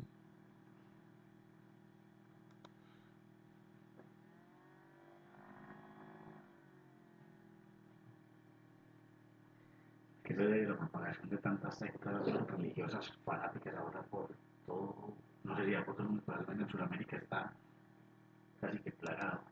De sectas. Sí, religiosas fanáticas, pero con unas ideas todas extrañas que uno chequea en internet y salen, cada día sale algo distinto que... Yo creo que tenéis que tener especial cuidado. Yo nunca he alertado antes de esto, pero pienso que es el momento. Tenéis que tener mucho cuidado con estar en YouTube, ¿no? O sea, YouTube tiene cosas excepcionales, tiene el mayor menú posible, pero fijaros cómo son las cosas que los presidentes de Google y de Facebook han unido fuerzas ahora para intentar combatir las noticias falsas, ¿no?, que circulan sobre todo por YouTube, porque aunque hay controles, pues no los hay suficientemente, ¿no? Entonces ahora están diseñando o están terminando de diseñar unas plataformas especiales que van a comparar ciertos términos que aparecen en esas noticias. Por ejemplo, si alguien aparece que científicos de la NASA aseguraron, automáticamente va a haber un detonante ahí y se van a ir a la NASA a los últimos comunicados científicos, a ver si ciertamente coincide algo de eso o no coincide. Entonces, si no es así, pues van a eliminar la noticia automáticamente. Y si ese grupo que la produjo sigue en ese plan, pues se quedarán eliminados de Facebook, de YouTube también, ¿no? Hay demasiada basura en YouTube de cosas de estas, de que sí el fin del mundo, no sé qué. Y como hay tanta basura, o sea, cuanta más basura haya, más miedo generan, ¿no? Yo no sé si os acordáis vosotros que yo a veces lo comento mucho, como en el año 2012 teníamos siempre un grupo de colombianos de Queens, ¿os acordáis de ellos? Bastantes. Bueno, que eran un montón, que venían allí y no faltaba ni uno, ¿no? Hasta que, claro, alguien me comentó que es que estaban viniendo porque yo, de alguna manera, les inspiraba paz y tranquilidad porque estaban aterrorizados, ¿no?, de que el mundo se acababa y ahí qué había pasado. Entonces, bueno, pues en aquellos seminarios, y yo por más que les decía y tal, esperaron realmente a diciembre, ¿no? Y en diciembre, cuando vieron que no había pasado nada en el mundo y ya estamos a salvo, y ya a partir de enero ya se relajaron, dice, ya ahora no nos interesa gran cosa, porque lo que nos interesa realmente es estar todavía vivitos y coleando, ¿no? Y ahí enseguida, sí, exacto. Vilma y Héctor, es posible que las grandes potencias tengan desarrolladas tecnologías que les permiten contar con platos voladores, aunque no se aproxime a la tecnología de los seres del espacio. Claro que sí. De hecho, una mayoría de platos voladores, como dices tú, que veis aquí, son bien terrestres. Son bien terrestres. Los otros no son así. El otro día alguien me mandó un video que acababan de hacer por casualidad, que era, o sea, se veía como algo en el cielo, ¿no? Y de repente entraba en el agua, ¿no? Y entraba en el agua, pues como si tiras una piedra, ¿no? No sé, un impacto en el agua, saltando, olas, y me preguntaba, digo, no, los verdaderos ovnis, entre comillas, entran y salen del agua del mismo modo que la luz atraviesa un cristal. O sea, no hay espuma, no hay olas, no hay nada, no. O sea que sí, la mayoría, Héctor y Bill, la mayoría son hechos aquí. Y en este sentido, pues claro, hay que recordar siempre aquellos proyectos que fue cuando se empezaron, ¿no? El proyecto Brill y Thule, de los tiempos de Hitler, que dieron lugar al gran proyecto Haunebu, que quedó trasplantado a los Estados Unidos cuando aquellos científicos alemanes fueron contratados después de la guerra por las universidades norteamericanas y constituyeron el germen de lo que hoy es la NASA, y todo eso se lo llevaron para allá. Todo lo que tenían, aquellos platos hechos. Hay mucho material en internet, o sea, busca por ahí. los ovnis de Hitler. Todo empezó ahí. Realmente, o sea, además es que no tienen mucho en común, ¿no? Porque ese tipo de ovnis pues tienen ventanas, tienen puertas, o sea, eso es muy distinto. Gasolina. Sí, sí, exacto, solo les falta, alguien seguramente verá por un lado lo de la toma de gasolina, ¿no? No, ni que los octanos. Exacto, que realmente. ¿Qué más? ¿Se vislumbra algún cambio ahorita para América Latina que se están dando como casualidades? Trump por este lado, la muerte de Castro por el otro. El cambio, la pregunta es si se vislumbra algún cambio para América Latina. El gran cambio para América Latina va a ser la unificación de América Latina, más pronto que tarde. Es decir, América Latina eh, tiene que entenderse, tiene que entender que comparten la cultura, comparten la lengua, ¿no? Y hay muchos países que ya están avanzando en esas conexiones. O sea, ahora mismo América Latina está en el proceso de, de conectarse a nivel de comunicación, es decir, las vías terrestres, marítimas, aéreas están ya confluyendo, ¿no? Es decir, están terminando, ¿no? El sistema circulatorio de toda América, ¿no? Hay países, yo acabo de llegar de Ecuador y quedé asombrado. El país está impresionante, con autopistas que lo cruzan de lado a lado, ¿no? La famosa Interamericana, que bueno, pues hasta ahora no es más que un sueño, ¿no? Pues cada vez cobra más visos de realidad. Es decir, muy pronto que será posible desplazarse desde Alaska a Tierra del Fuego por carretera sin problemas. Es decir, en América Latina se conecta, se va Para que conectando. vea esto, entonces todos estos políticos corruptos que ven, por ejemplo, que Colombia está Bueno, o todo sea, unido. los políticos que tienen jugarán su papel, ¿no? Jugarán su papel y están atacando muy fuerte la corrupción desde todos los ángulos, en todas partes, ¿no? Seguramente asistiremos a situaciones insólitas, ¿no? De repente, pues qué sé yo, un candidato presidencial de uno de estos países, y el día menos pensado, pues sale ahí a hablar y decirles, señores ciudadanos, tengan presente que si ustedes me votan, yo juro solemnemente y prometo ante Dios y ustedes que yo voy a robar mucho menos que mi antecesor, ¿no? Es decir, que veis, eso causa hilaridad, pero veréis cómo algo así se da. O sea, van a seguir con ello, sobre todo porque el sistema lo permite, ¿no? Sí. El sistema democrático lo permite. Y bueno, tendrían que cambiar el sistema entero para que deje de hacerse. Esto significa que no hay un solo lugar donde no haya corrupción. La corrupción es inherente al sistema, ¿no? Se va a seguir dando, ¿no? Lo que pasa es que, bueno, van a cambiar muchas cosas. Es decir, hay muchos países, por ejemplo, de la vieja Europa, que, bueno, que pretendían ser maestros del resto, ¿no? Y ahora, pues están empezando a sacar a la palestra aspectos puntuales. Es decir, hay voces alzadas que dicen, no va a haber presupuesto para las pensiones. ¿Qué hacemos ahora?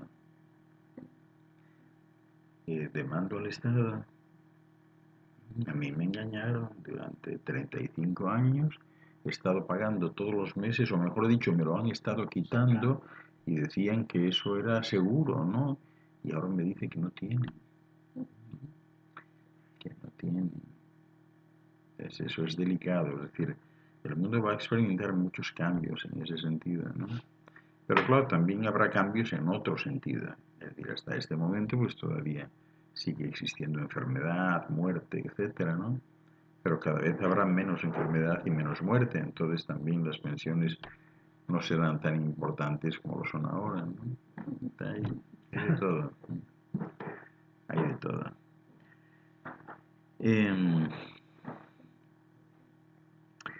Hay seres que tienen ojos casi como insectos, existen, sí, los hay.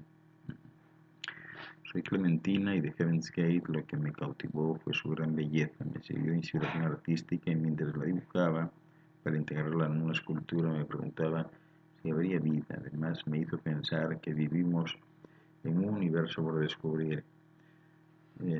Clementina, pues claro, o sea, con la óptica de aquí está todo sin descubrir, todo sin descubrir.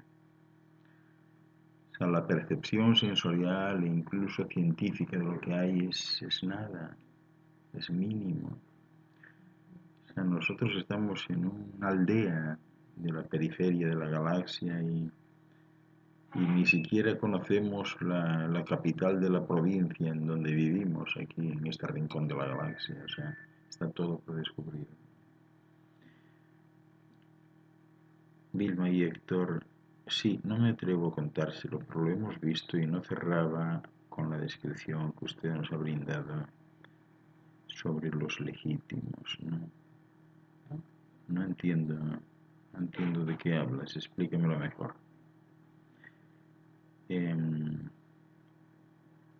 Saida, es cierto que Hitler vivió en el sur en una guarida y ya murió.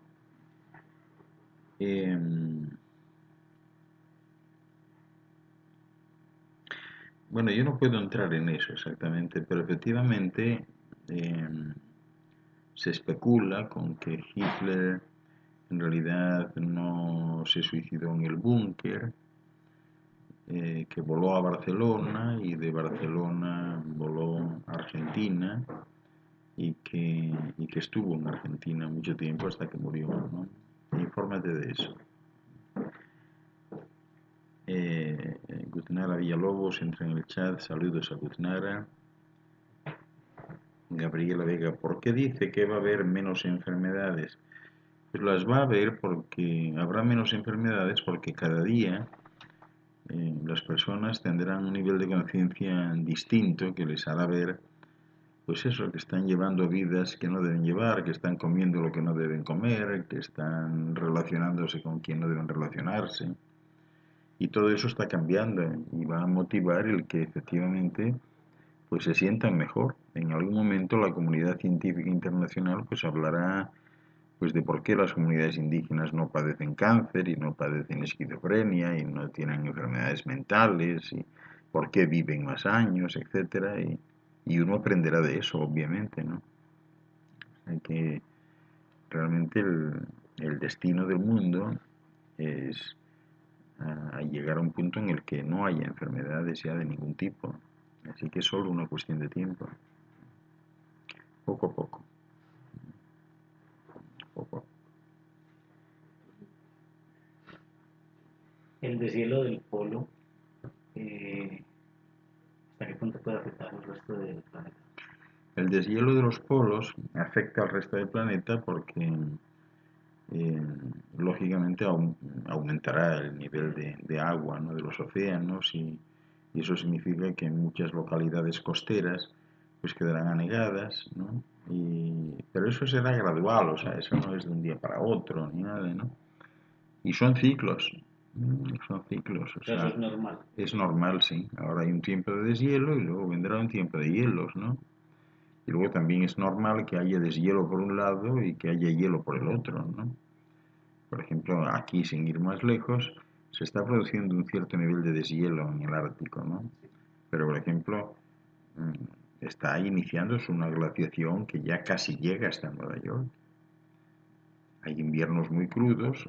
Yo no sé si estáis enterados, pero aquí hay personas que solían ir el fin de semana a Upstate New York y ahora con el frío, el temporal, el hielo que suele haber en los inviernos, no pueden mantener esas casas. Y entonces se da una situación muy curiosa. A lo mejor siguen yendo a la casa, pero la mitad de la casa la cierran para usar solo la calefacción de la otra mitad. Y entonces así ahorrarse, porque o sea, el costo de la energía es enorme aquí. Sí, porque aquí Y eso se está dando. Entonces esto también tiene otras implicaciones de las que ya había hablado en alguna ocasión, ¿no?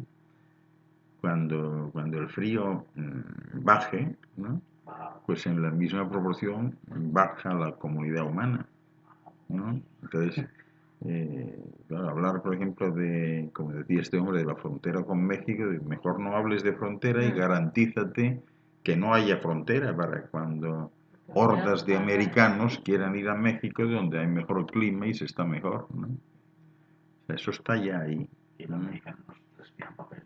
Exacto. Keila, ¿es posible aumentar la vibración cuando se vive con personas que no tienen interés en aumentar la suya y o que no les interesan los temas espirituales? Sí, eh, es posible aumentarla porque desarrollas capacidades especiales como la paciencia, la tolerancia, ¿verdad? Eh, puedes incluso desarrollar el nivel que tienes de integración con otros, ¿no? No sé, o sea, hay muchas formas en que aún así te puedes elevar. Sin embargo, la tendencia es a que este tipo de personas terminen integrándose, reuniéndose con otras que piensan igual que ellos, que están igual que ellos, porque bueno, existe la equivocación, el error. Hay personas que se han unido a las personas equivocadas, pues porque al principio, no sé, se presentaron en medio de una especie de actuación. Es decir, hay matrimonios donde ninguno fue sincero con el otro, ¿no? Él se presentó como el más lindo, el más fuerte y el más sabio de esta parte de la galaxia, y resultó que no era ni lindo, ni sabio, ni fuerte, ¿no? Y ella se presentó como la reina de los cielos y resulta que ni era reina ni había estado nunca en los cielos, ¿no? Entonces, bueno, pues al final, lógicamente, pues hay una diáspora de cada uno, ¿no? Y es normal que así sea, ¿no? Saludos de Gutnara, besos a todos. Daniel y Seiris, feliz noche, saludos, igual para vosotros. Gutnara desde la universidad tratando de conectarme. A este paso te van a echar de ahí, ¿eh? Tienes que tener cuidado porque imagínate tú. Sí, qué cosas, ¿no? Pero en fin. Es casualidad que todos los que estamos aquí lo estemos. No, no es casualidad, no. No es casualidad. Hay alguna razón por la que todos estamos aquí. Hay algo que nos une, si no, no estaríamos aquí. Y que nos une pues libremente, ¿no?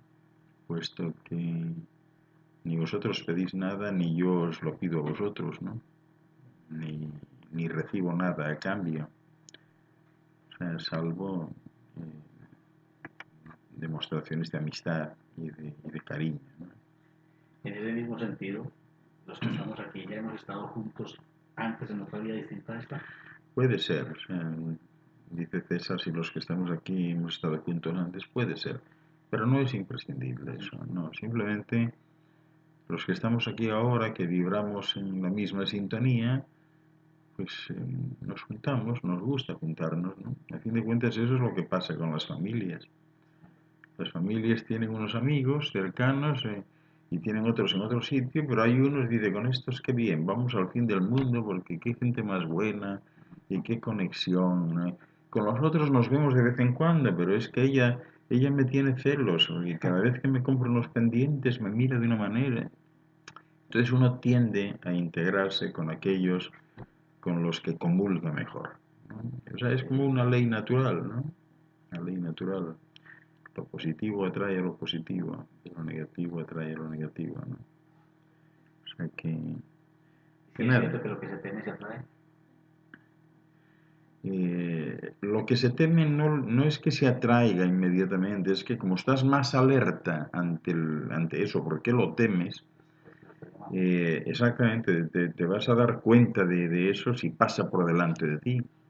Si no lo temes, pasará 1000 veces y tú no le vas a prestar atención, ¿no?